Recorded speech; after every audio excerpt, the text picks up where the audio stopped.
central channel. And while she passes through this, she nurtures all the energy centers. So today we mainly focusing on the second chakra, Swadhisthana chakra. And the main essence, the importance of this chakra is it gives us, on a subtle level, it gives us pure knowledge, creativity.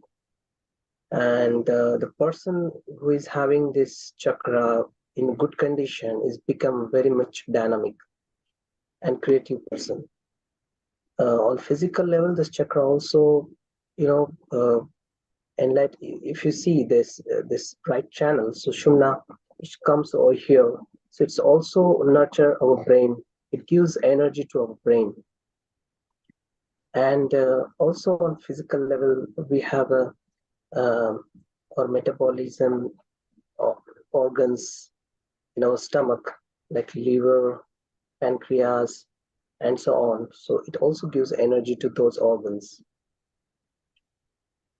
All right.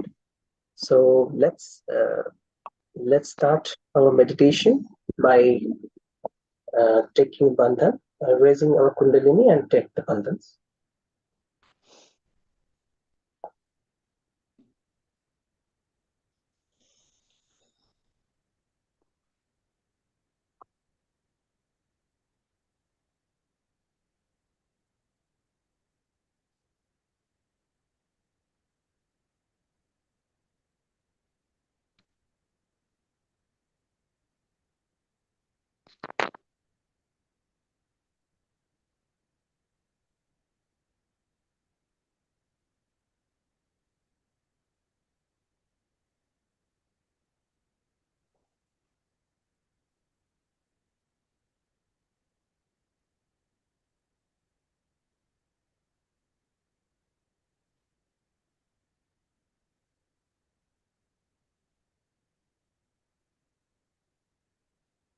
Then slowly close our eyes and bring the attention inside.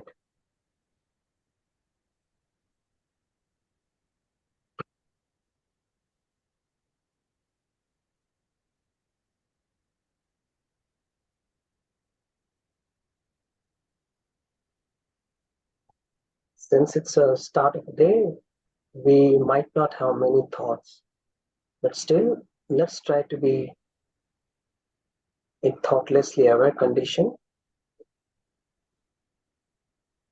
And let's try to surrender everything to our meditation.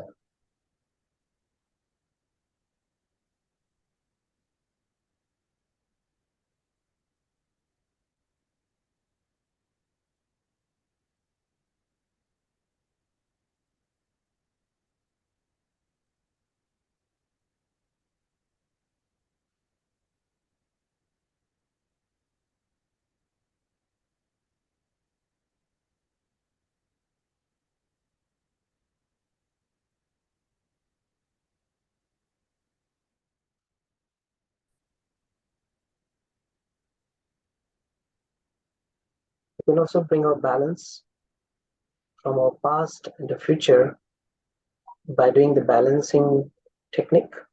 So we put our right hand on the Mother Earth and left hand towards Shri Mataji's photo.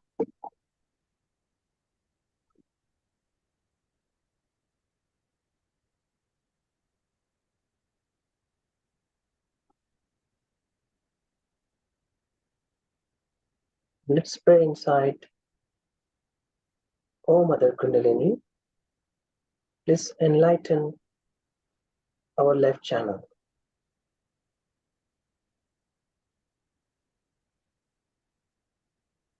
Please bring the pure desire within us.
Now we can bring our right hand back on the lap and left hand towards the sky. Here the ether element will clear our right channel of action.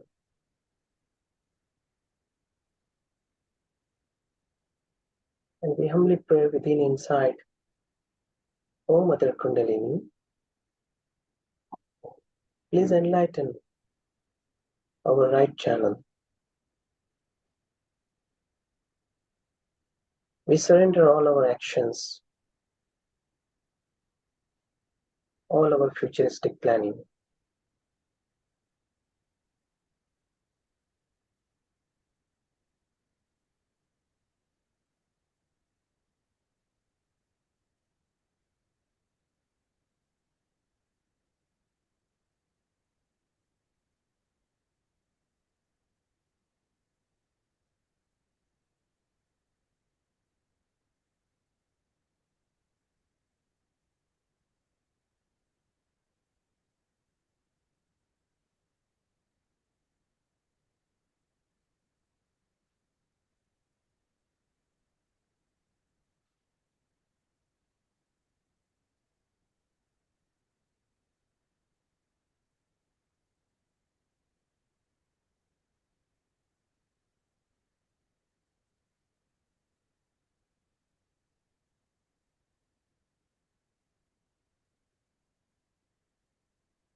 Now we can put our left hand back on the lap.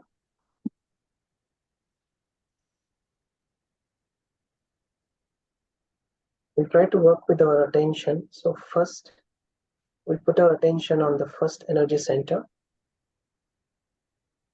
and slowly through this central channel, try to bring it to the seventh center on the top of our head. And let's try to meditate over here.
This state of mind which is in peace and silence.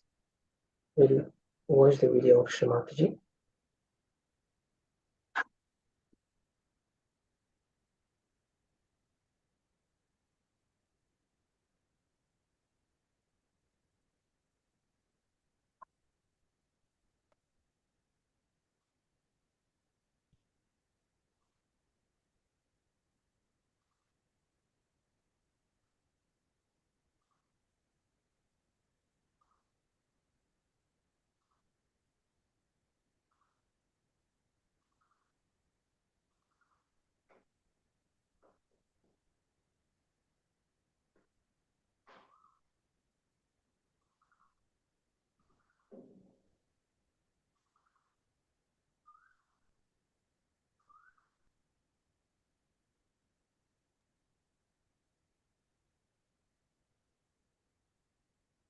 And you want me to share screen? Oh, you have it.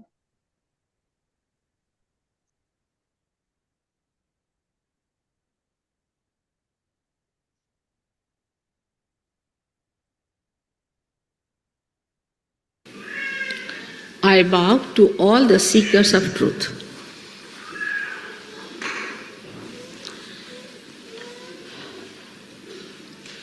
When we are seeking the truth, we have to know, we have to be honest about it. Because it is benevolent for us, not for others. We are seeking the truth for ourselves, not for others.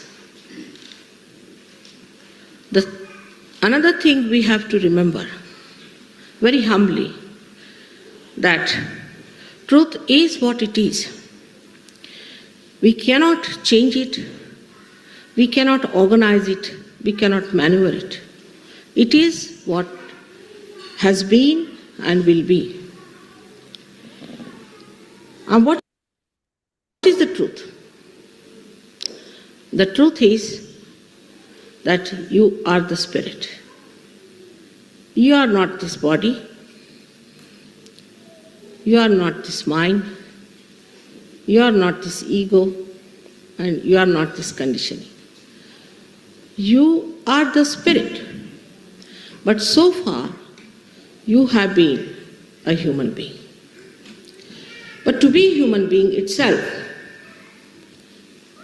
is a very great thing. It's the greatest thing to be a human being. Perhaps we have not realized the value of our life because we do not know what we are. The way we waste our time, waste our energies, waste our attention on things which are senseless because we still have to understand the greatness of our being. Human beings are made with such care, so beautifully, such delicate working of the divine, from amoeba to this stage, passing through various stages, such a beautiful thing has been created as a human being. But first we must have this attention to ourselves that there must be something. It cannot be a purposeless doing. It cannot be something just a chance. It's a wrong idea to play with. If the gravitational force of the earth or any one of the galaxies changes, there will be disaster, absolute disaster. So many things in the cosmos if you study. The coefficients that works out the different balancing and the different weights and the movements of the different bodies show us that there must be some purpose. And they do not trouble us. It's all as if made for the stage for human beings, that the human beings have to come on the stage and all the preparation is made for the great drama. I think it's high time that great scientists should look at it and start wondering why is it the way it is made, why we are so much looked after. The whole cosmos seems to be within ourselves, as if we have buttons which move the cosmos, which control the cosmos. Everything is going on so smoothly otherwise, except when we do not try to understand ourselves. It has been said practically in all the scriptures that you have to seek yourself. You have to find yourself. Though I think many of the scriptures have been a little bit changed and have been used for certain purposes, still they could not get over this point that you have to become the self. You have to be born again. But that is not an artificial thing. We are human beings, not artificially made. We are made really by some sort of a living force from amoeba. We are not just made with some sort of a thinking or a mental projection. It is not a mental projection by which we have been human beings. It is something spontaneously happening, a living force within us which has brought us to this stage, with a purpose, with a meaning. And now, at this stage, we are free to do what we like. Many people ask me, what was the need to give this freedom to human beings? It was very necessary. If you have to have the ultimate freedom, you must know how to deal with it. You have to understand.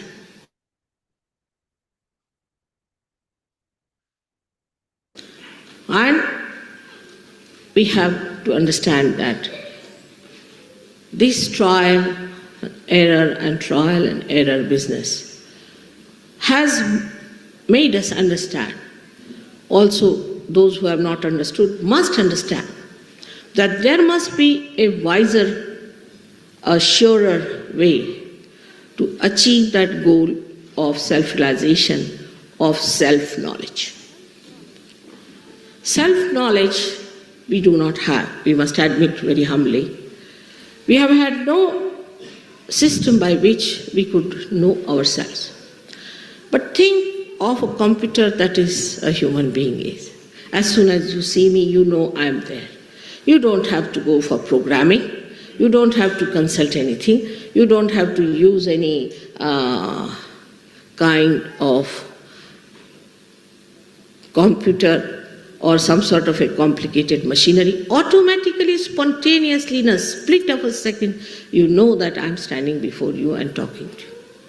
Such a computer we cannot create. But the divine has created such a great computer, and that is the human being.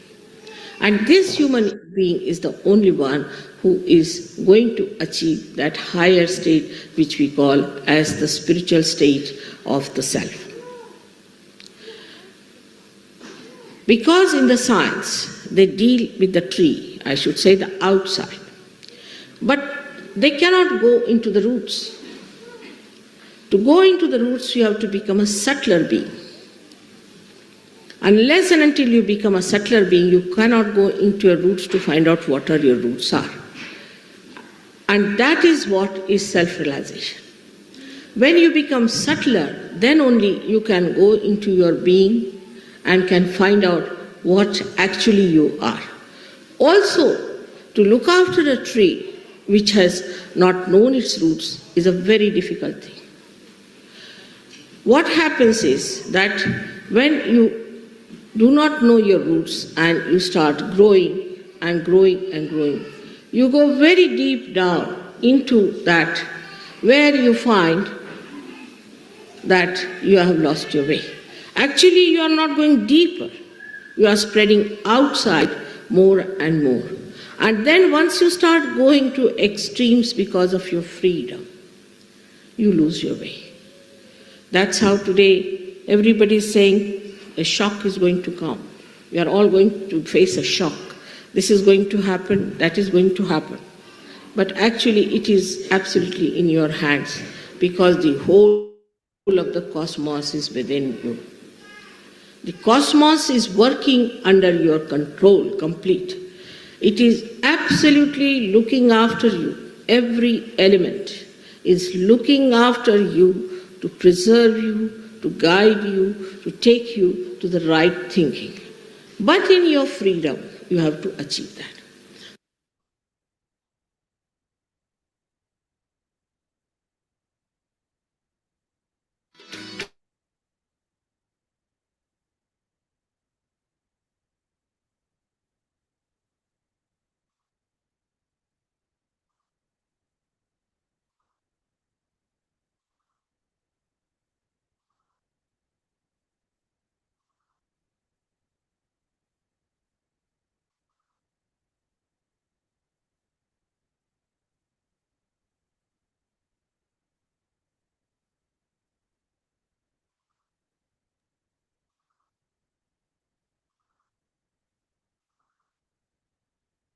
Close your eyes for a while and let's be in silent meditation.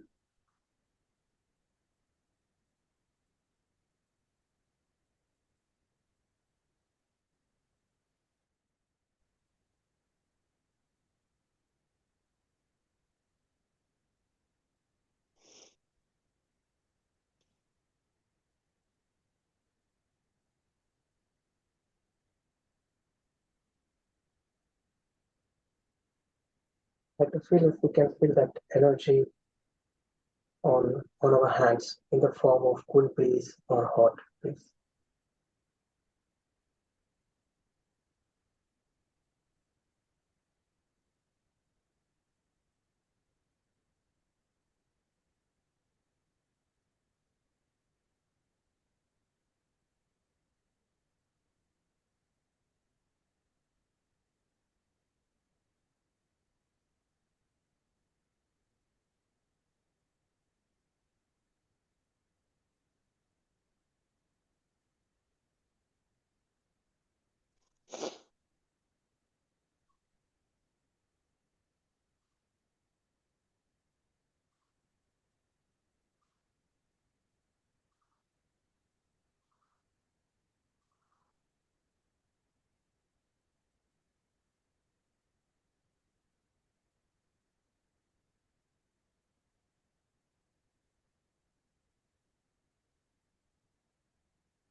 With that, we're going to end our meditation session.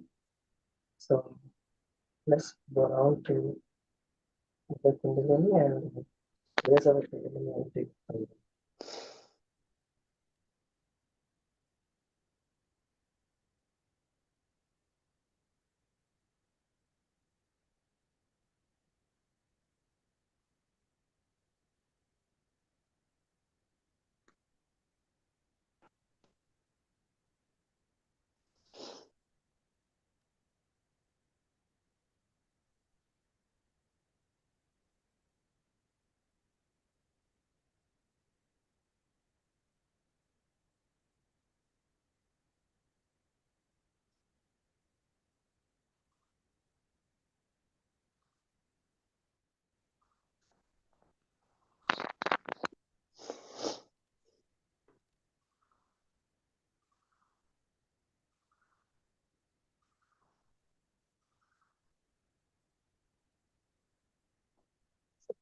You could achieve that state of thoughtless awareness.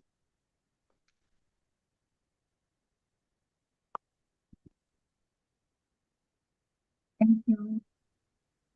Have a good day.